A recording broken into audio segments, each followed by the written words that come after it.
Hello friends, welcome back to my channel আমার ঘর পরিবার। সবাই কেমন আছো? আশা করছি সকলে ভালো আছো এবং সুস্থ আছো। চলে এসেছি আরও একটি ভিডিও নিয়ে, আর ভিডিওটা অবশ্যই দমদমের ঘর থেকে শেয়ার করছি। আর বলেছিলাম যে এক সপ্তাহ বাবানের পরীক্ষার জন্য থাকবো, সেই জন্যই এই।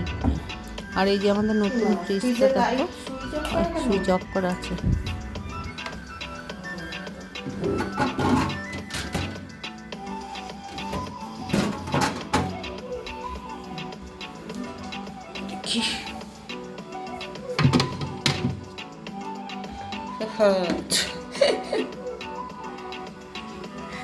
ভালোই তো ধরছে বাটি ঘটি।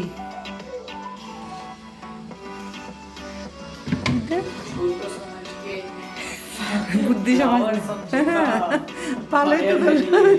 অত বড় ঝুড়িটা আছে, দোকানে এখানে বাটি ধরলো, এখন একটা ফাঁকা আছে। ভালোই তো চলছে দেখছি। छोटा बच्चे समझ के हमको ना समझाना रे, टुकी टुकी टप टप। Good morning. এখন সকালবেলা চা আর বিস্কিট নিয়ে এসেছি। আর এই যে সকালবেলায় বাইরেটা দেখো, আজকে রোদ ঝলমলে দিন। আর এই জানলাটা দিয়ে দেখলেই আমার এই আম গাছটা দেখা যায়। আর আম গাছটাতে বিভিন্ন রকমের পাখি, তারপরে কোকিল সব আসে, খুব ভালো লাগে। আর আজকে দুপুরে রান্না হবে ডিম সিদ্ধ, এখানে রসুন কাটা আছে, আদা কাটা আছে, আর এদিকে আলু পেঁয়াজ। কিন্তু কি রান্না করব বলো দেখি, এই রান্নাটা কেমন হবে এইভাবে। চলো দুপুরবেলায় দেখবে কী খাচ্ছি আজকে আমরা। রান্নাটা দেখে অবশ্যই মনে হয়েছিল যে ডিমের ঝোল ভাত রান্না হবে, কিন্তু বাবান ডিমের ঝোল একদম পছন্দ করে না, তাই ডিম নিয়ে ঝোলটা না করে এগ বিরিয়ানি করে ফেললাম। আর রায়তা করেছি, টক দই ছিল, আর ধনেপাতার চাটনি। সন্ধ্যাবেলায় চলে এসেছি, একটু একটা গিফট কিনবো।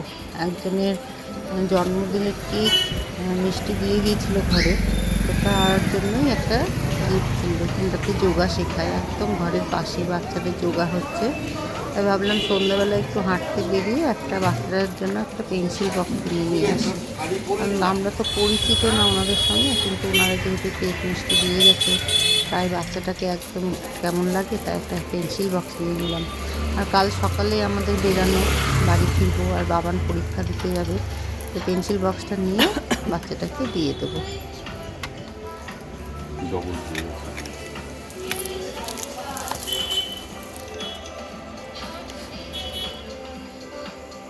আজ হচ্ছে পরের দিন সকাল, আর সম্পূর্ণ আমরা কমপ্লিট রেডি বেরোবো বলে বিছানা চাদর দিয়ে সমস্ত ঢেকে দিয়েছি। দেখি টেবিল ঢাকা হয়ে গেছে, রান্নাঘরে সমস্ত কিছু পরিষ্কার করে ঢাকাঢাকি করে দিয়েছি, কারণ এখন প্রায় 2 সপ্তাহ আসবে না। সামনে থেকে ফটো নিয়ে নেবো, কারণ ওটা হয়ে যাচ্ছে রান্নাঘরে, তাই নাহলে হেঁটে গেলেই হয়ে যায়।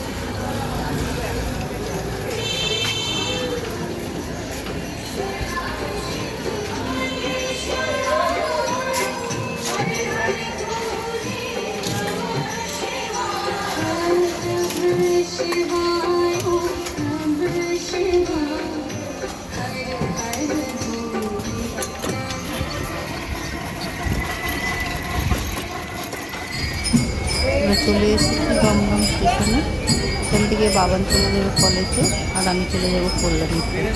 তো আগে টিকিট কেটে রেখেছি মোবাইলে, তখন সোজা দিদার প্ল্যাটফর্মে যাওয়া। বাবান যাবে 2 নম্বরে, আমি যাবো 1 নম্বরে।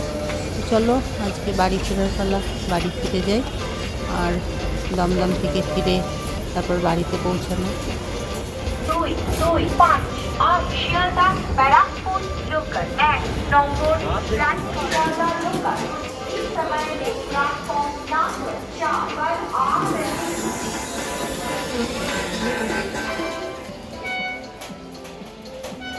আমার পেছনে একজন মহিলাকে দেখা যাচ্ছে, সে মনে হয় কুম্ভ থেকে ফিরল নাকি, এত সুন্দর করে সেজেছে। আর পেছন দিক থেকে মেট্রো যাচ্ছে, সবই দেখা যাচ্ছে, কিন্তু উনি মনে হয় কুম্ভ থেকে ফিরেছেন। আমার ট্রেনের জন্য অপেক্ষা করছি। আমি ট্রেনে উঠলাম, আর এই ট্রেনে ওঠার পরে বিভিন্ন হকারের হাঁকটা বেশ ভালোই লাগে। আমার ট্রেনের মধ্যে মোবাইল নিয়ে বেশি সময় কাটাতে ভালো লাগে না।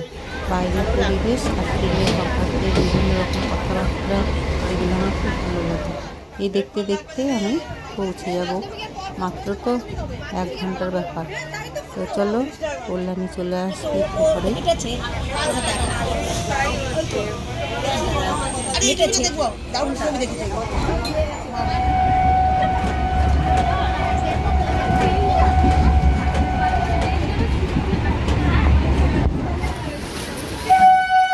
চলে এসেছি কল্যাণী ঘোষপাড়া স্টেশন।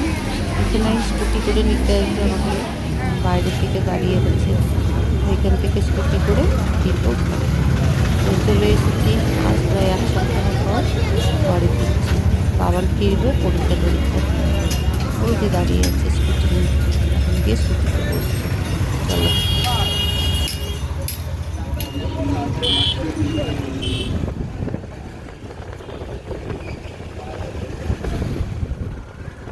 এক সপ্তাহ নীলুর সাথেও দেখা নেই, ও খুব ছটফট করছে আমাদের জন্য। গিয়ে আবার নীলুকে দেখতে হবে। আর কল্যাণীর রাস্তাঘাটে ঘুরে ঘুরে না, আর অন্য জায়গায় এত ঘিঞ্জির মধ্যে আর ভালো লাগে না। তো চলে এসেছি ঘরে, আর ভিডিওটাও এখানে শেষ করছি। কেমন লাগলো অবশ্যই জানিও। ভালো লাগলে একটা লাইক করে দিও, কমেন্ট করো, শেয়ার করো। যারা নতুন এসেছো সাবস্ক্রাইব করো, সঙ্গে থেকে। Thank you friends. দেখি দেখি দেখি দেখি আমার সোনা কই, দেখি দেখি দেখি দেখি দেখি দেখি দেখি